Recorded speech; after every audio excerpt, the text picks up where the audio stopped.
The most important aspect of construction management is its phases. How construction management plays its role in individual phase of a construction activity. So we very well know a construction project can be briefly divided into pre-construction, construction, and post-construction. That is, post-construction, we can say, which is close out and handover. Then it's construction. Then pre-construction can be planning, estimating, designing, engineering, and all of that. So let me talk about something important, which is planning. So planning, I would say, the most important phase of the construction project. Of course, every stage is important, but it has got its own importance. See, because you get what you plan for. If you plan something, you will execute in that manner. So there's a common saying which we have, like, a stitch in time always saves nine.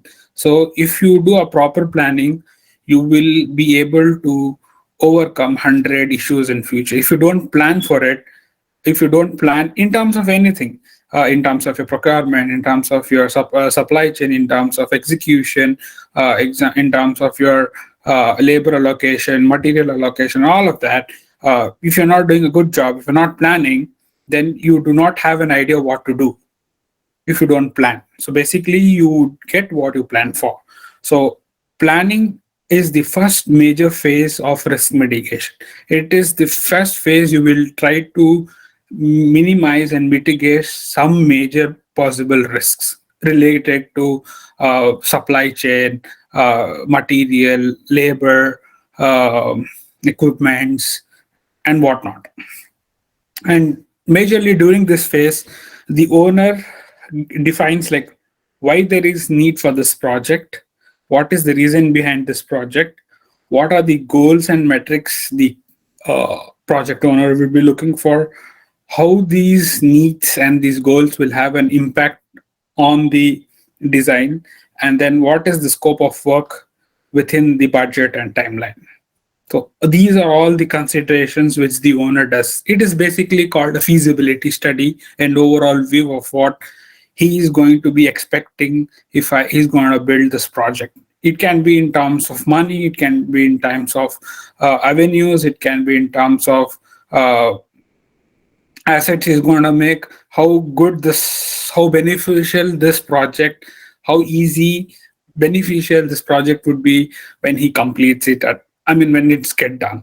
So this is something which is done in planning. In planning, the greater the risks at the beginning, the more important it is to plan correctly, so that the right delivery method is chosen. So it is also important to choose the right project delivery method when you're starting the project. So whether you want to go with different terms of conditions, looking at this, I am not expecting huge income from this. I am having a partial share in this project. I am having somebody else investing in this project. Depending upon that, depending upon the type of project, whether it's a residential, commercial, infrastructure, and all of that, my project delivery system depends. If it's a small budget project, there is less risk. If there is a lot more money involved, you have more risks involved. So means the greater the risk, the more important you need to have a better action plan with a right delivery system so that you avoid ending additional cost. So at the end of the day, everybody does a project for money. See, the two main constraints, two main issues in any of the construction project is time and money. Nobody wants to waste time, nobody wants to waste money. So whatever the resources we have, you have to make sure, no matter what obstacles may come in, what may come in, you have to make sure your project is going through. And that's why you need a proper plan. That's what is done in planning phase. Then reconstruction. Once you have all your plans submitted, you have your bid submitted, you work on your building permits, you work on general contractor bids. So it's more of a documentation process. Sometimes in pre-construction, you might have submitted a tentative indicated pricing If it's a private project, the bid comes back to a repricing request. You need to rework on the action items. You need to do something called value engineering. Value engineering is something like you basically give the client an idea of what alternative I can have on this, what best option I can do. This today's market is this. Please do not go with an ancient or the traditional method. So pre-construction is all of that. So pre-construction in terms of estimation, which I have done, is usually more oriented towards uh, value engineering. And then you can see, hey, where I can reduce my dollars, where I can reduce my rupees. If I go with this strategy, with this action item, at this stage, I would be able to cut down a few dollars and a few hundred grands, and that's how my total price would decrease, and I would be able to submit my repricing. So this is basically a trial and error, and this stage, it mainly includes your contracts, your drawings, and specification, and simultaneously, the construction manager is in charge of hiring all the teams for his operations and construction point of view, and utilizing the best methods or the best practices to ensure that the issues are resolved prior to the start of construction. So proper risk management, minimizing the amount of change orders and delaying occurring,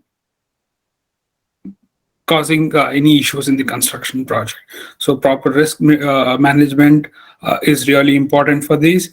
But the if you could minimize the amount of change orders required in the project, and some bottlenecks, some delays occur in the project, can be mitigated well in advance if you're doing a good planning or during a pre-construction stage.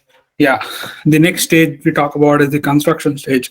So the construction stage, basically once planning is done, the general contractor comes into picture. He breaks the ground. He starts constructing the project, which exactly where the execution of the project begins. So here your planning is done, your schedule is submitted, your estimated price is available and everything, and now you're good to start project and see what it looks to be on the ground. So your pre-construction, majority of it is completed, but only a follow-up and a RFI request sometime, or it's a follow back. It's like shooting more number of questions. Hey, this is what action item you consider during estimating. This doesn't look to be supplied at this cost now. So what is our action item if since the vendor is not agreeing to supply us this material at this cost? So such questions, such issues might come up, but then most of your job is done by that. Most of your pre-construction work is done when your construction is started.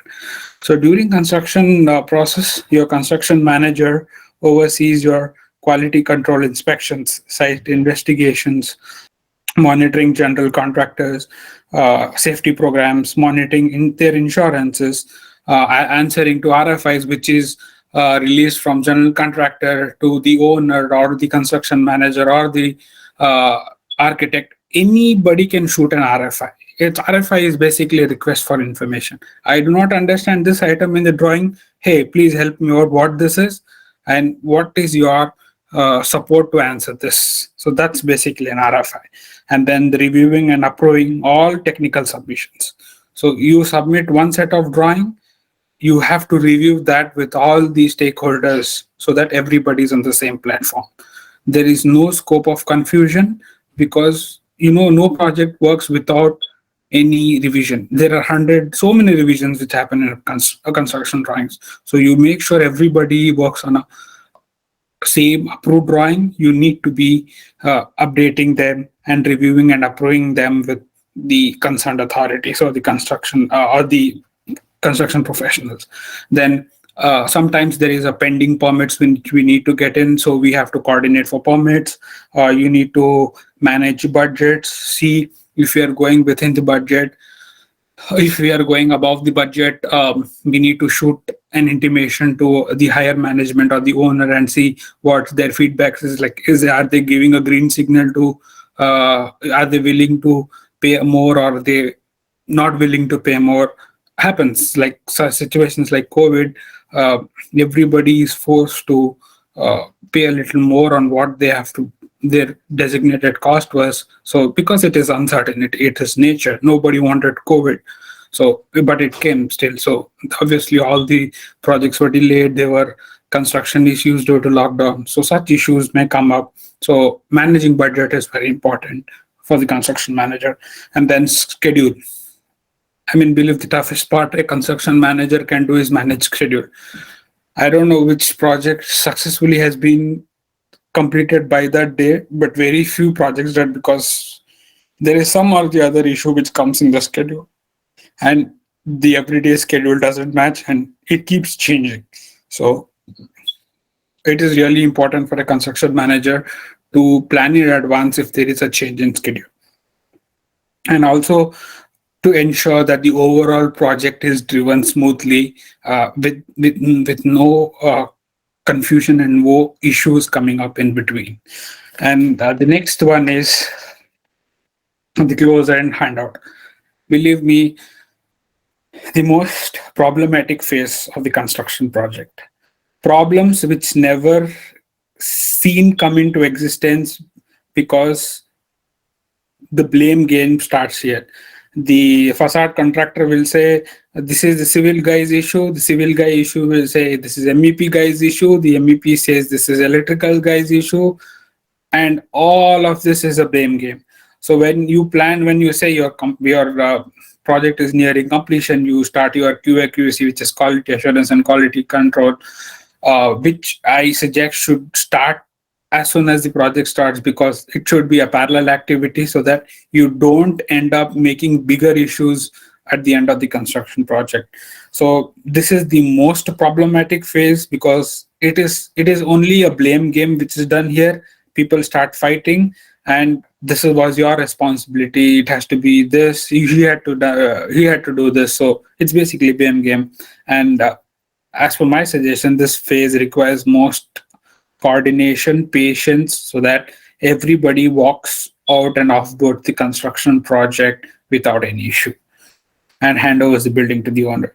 So the management of the construction project is officially turned over from the construction manager and general contractor to the owner. So both construction manager and general contractor are deprived of the responsibilities, and then they hand over the project to the owner, submitting all their QC checklist, punch lists, all of their action items, pending payments, everything. Once it is completed, it should be good for an handover.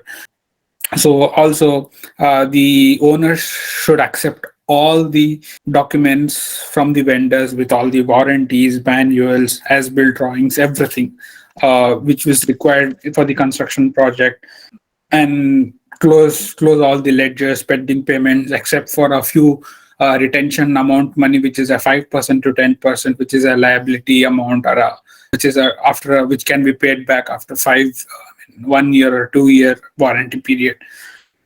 So this is what usually happens in a closeout and handover. But looking in terms of importance in each of these phases, planning has its own importance. That means you plan better, you get a better thing.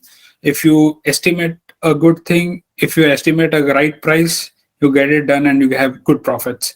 If you manage construction activities, overseeing all possible obstacles, having specific breathing time for each and every activity, then you should be good to should be good to complete a project and schedule.